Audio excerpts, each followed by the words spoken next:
Hello everyone, Bright English Academy ရဲ့ grammar video class လေးကနေအားလုံးကိုပြန်လည်ကြိုဆိုလိုက်ပါတယ်။ဒီနေ့မှာတော့ Terra future tense တွေအကြောင်းပြောနေတဲ့နေရာမှာ future continuous tense တွေအကြောင်းကိုပြောပြပေးသွားမှာဖြစ်ပါတယ်ရှင်။အဲ့တော့ future continuous tense ဆိုတာဘာလဲပေါ့။ပြီးလို့ရှိရင်တို့ဘယ်လိုနေရာမှာသုံးလဲဆိုတာကို exam sentence လေးနဲ့အတူတူကြည့်ကြမယ်။ဒီမှာဆိုလို့ရှိရင်သူ့ရဲ့ပုံစံလေးကကြတော့ subject plus will be plus verb ing ပေါ့နော်ကျွန်တော်မှတ်ထားမှာ continuous တွေဆိုလို့ရှိရင်အများအား ing နဲ့ဆိုတယ်ပေါ့နော်အဲဒါဆိုရင် will be plus verb ing ဒါဆိုရင်ဘယ်လိုနေရာမှာသုံးလဲဆိုအနာဂတ်ကာလမှာလုပ်ဖြစ်နေမယ်ရှာနော်အဲ့အနာဂတ်ကာလရဲ့အဲ့အချိန်တစ်ခုမှာအချိန်လေးလည်းပါမယ်ပေါ့အဲ့အချိန်လေးမှာပိုလုပ်ဖြစ်နေမယ်အရှာအဲ့ဒါကိုပြောခြင်းကျွန်တော် future continuous ကိုသုံးတယ်ဒီမှာဆိုရင် exam အနေနဲ့ဆိုလို့ရှိရင် I will be driving to New York at 10 o'clock tonight ငါဒီည10 နာရီမှာ New York ကားမောင်းနေမှာဖြစ်တယ်ပေါ့နော်အဲ့တော့ဒီအချိန်တိတိကျကျပါတယ်ည10နာရီမှာကားမောင်းနေမှာလေသူ New York မှာကားမောင်းနေမှာဖြစ်တဲ့အတွက်ကျွန်တော် future continuous ကိုသုံးထားတယ် will be driving ရမယ်နော်နောက်တစ်ခု we will be waiting when you arrive မင်းရောက်တဲ့အချိန်မှာငါတို့မင်းကိုစောင့်နေမယ်မင်းရောက်တဲ့အချိန်မှာစောင့်နေမယ်ဟုတ်တယ်နော်အနာဂတ်မင်းရောက်လာမယ့်အချိန်မှာငါတို့မင်းကိုစောင့်နေမယ်အဲ့လိုမျိုးပြောချင်တာဖြစ်တဲ့အတွက်ကျွန်တော် future continuous ကိုသုံးထားတယ် will be waiting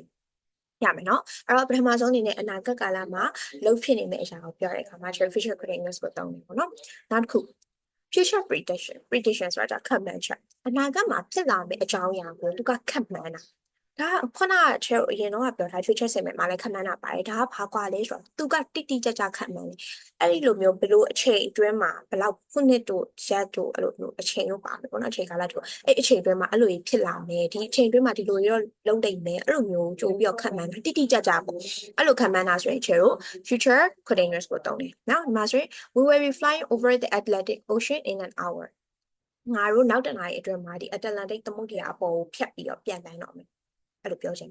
တယ်တိတိကျကျခန့်မှန်းထားအတိအကျနောက်တနားရီဆိုတာအတိအကျပြည့်ဘယ်နေရာကိုအတလက်တိတ်သမုတ်တယ်လုံးဝအကောအတိအကျပါတယ်အတိအကျခန့်မှန်းအဲ့လိုမျိုးပြောချင်လို့ရှိရင် future continuous ကိုသုံးတယ် will be flying ရမယ်နော်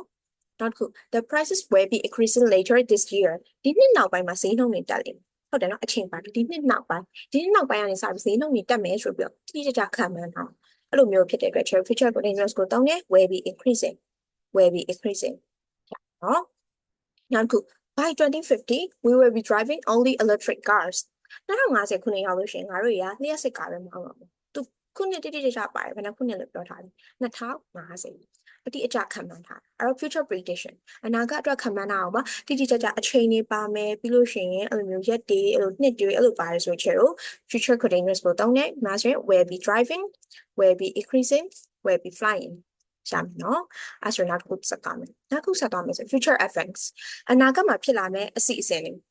အနာဂတ်မှာဖြစ်လာမယ့်အစီအစဉ်ကအဲ့ဒီလိုမျိုးတိတိကျကျပါစီစဉ်ထားတဲ့ events ပေါ့အဲ့လိုဖြစ်လာမယ့်အစီအစဉ်တွေပြောချင် future continuous ကိုသုံးတယ်ဒီမှာဆိုလို့ရှိရင် we will be meeting with John tomorrow morning ငါတို့မနေ့ကကြာရင် John နဲ့တွေ့မယ်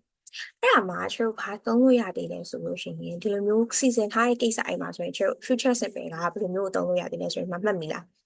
We are meeting with John tomorrow morning ဒါဆိုရင် present continuous ကိုသုံးထားတယ်အတိအကျစီစဉ်ထားတာဟုတ်ပြီနော်ပြီးရင် we are going to meet with John tomorrow morning မနေ့ကမှတိတိကျကျ John နဲ့တွေ့မှာလေမနေ့ကမှ John နဲ့တွေ့မယ်ဆိုပြီးတိတိကျကျစီစဉ်ထားတာအဲဆိုတော့ going to plus verb 1သုံးထားတယ်အဲ့တော့ဒီမှာဆိုရင် future events ကိုပြောတဲ့အခါမှာကျွန်တော် will be plus verb ing လို့ခေါ်တယ် future continuous လည်းသုံးလို့ရတယ်လို့ဒီဗာလဲpresent continuous လည်းသုံးလို့ရတယ်အဲ့ဒါမှ future simple ပုံစံလေးပေါ့အဲ့လိုသုံးလို့ရမယ်ပြီးလို့ရှိရင် going to plus verb 1လည်းသုံးလို့ရတယ်အဲ့သုံးမျိုးလုံးအတူတူသုံးလို့ရတယ်ဆိုပြီးတော့ပြောပြထားတယ်ရမလားနောက်ခုဆိုလို့ရှိရင် I will be staying at Aeon Lake Hotel ကျွန်တော် Aeon Lake Hotel မှာတည်းမယ် Aeon Lake Hotel မှာတည်းမယ်ဆိုပြီးတော့သူဖားလုပ်ထားတယ်တိတိကျကျစီစဉ်ထားတာလေ future events နော်တိတိကျကျစီစဉ်ထားတာအဲ့လိုမျိုးလို့ကျွန်တော် future continuous ကိုသုံးထားတယ် will be staying နောက်ထပ်တစ်မျိုးဆိုလို့ရှိရင်လည်းပါလေ present continuous လောကတိတိကျကျ fixed arrangement လုပ်ထားတဲ့ဟာဆိုတော့ present continuous သုံးထားတယ် I am staying at Aeon Lake Hotel ကျွန်တော် Aeon Lake Hotel မှာတည်းမယ်အတူတူပဲနော်ပြီးနောက်တစ်ခု I'm going to stay in Aeon Lake Hotel ငါ Aeon Lake Hotel မှာတည်းမှာဒါလည်း going to နဲ့သုံးထားတယ်လေအဲ့တော့တခုမှတ်ထားမှာဆိုရင်အနာဂတ်မှာစီစဉ်ထားတဲ့အရာတွေကိုပြောချင်ကြတော့ကျွန်တော် will be plus verb ing လို့ခေါ်တယ် future continuous နဲ့သုံးလို့ရတယ်လို့ present continuous နဲ့လည်းသုံးလို့ရတယ် going to plus verb 1နဲ့လည်းသုံးလို့ရတယ်အဲ့ဒါလေးကိုမှတ်ထားရင်ရတယ် ဟုတ်ပြီနော်အဲ့ဆိုတော့ကျွန်တော်ပြန်ပြောမယ်ဆိုရင် future continuous ကိုဘယ်လိုနေရာတွေမှာသုံးလဲဆိုလို့ရှိရင်အနာဂတ်ကာလမှာကိုလှုပ်ဖြစ်နေမယ့်အရာတွေမှာပြောတဲ့အခါကိုသုံးတယ်ပြီးလို့ရှိရင်ဒီမှာဆိုရင် for example ဆိုလို့ရှိရင် we will be waiting when you arrive မင်းရောက်တဲ့အချိန်မှာငါတို့မင်းတို့စောင့်နေပြီဒါအနာဂတ်ကာလမှာလုပ်မယ်အရာပြီးရင် future prediction မှာတိကျကြအချိန်တွေအဲ့လိုမျိုးခုနှစ်တွေရက်တွေအဲ့လိုပါတယ်ဆိုရင်ကျွန်တော် future continuous ကိုသုံးမယ် future စင်မြာကြာ Euro တန်းလေးခံမှန်းတာပေါ့နော်မှာဆိုရင် by 2050 we will be driving all the electric cars ငါတို့2050ရောက်လို့ရှိရင်ငါတို့အရက်စကားတွေမောင်းတော့မှာဟုတ်ပြီနော်နောက်တစ်ခု future reference ဒီပေါ့အနာဂတ်မှာအစီအစဉ်အတိအကျပေါ့အစီအစဉ်အတိအကျကိုကျွန်တော် future continuous နဲ့တောင်းရင် I will be staying at Air Lake Hotel ကျွန်တော် Air Lake Hotel မှာတင်ကဲဒါဆိုလို့ရှိရင်ဒီ future advance မှာတွဲသုံးတာကကြတော့ကျွန်တော်ဘာလေးနဲ့သုံးလဲမှန်သေးလဲဆိုရင် present continuous နဲ့လည်းသုံးလို့ရတယ်အဲ့လိုဖြစ်တယ်လို့ going to plus buff 1နဲ့သုံးလို့ဒါဆိုလို့ရှိရင်ကျွန်တော် future continuous ကိုရမယ်လို့ပြောနေတယ်ပေါ့နော်ထုံးစံတိုင်းပဲ exam sentence လေးတွေကိုယ်လုပ်ကြည့်ပါအဲ့ဒါဆိုလို့ရှိရင်တော့ပို့ပြီးတော့ဒီ tense လေးကိုတတိချာလေးနားလည်မယ်ပြီးလို့ရှိရင်ဒီအကြောင်းအရာတွေကိုလည်းကိုယ်ခေါင်းထဲမှာဆွဲမယ်ပေါ့နော်အကြောင်းအရာဆိုတာဘယ်လိုဆိုရင်ဘာသုံးရလဲဘယ် tense တွေဘာသုံးရအဲ့ဒါဒီပြောချင်တာပေါ့နော်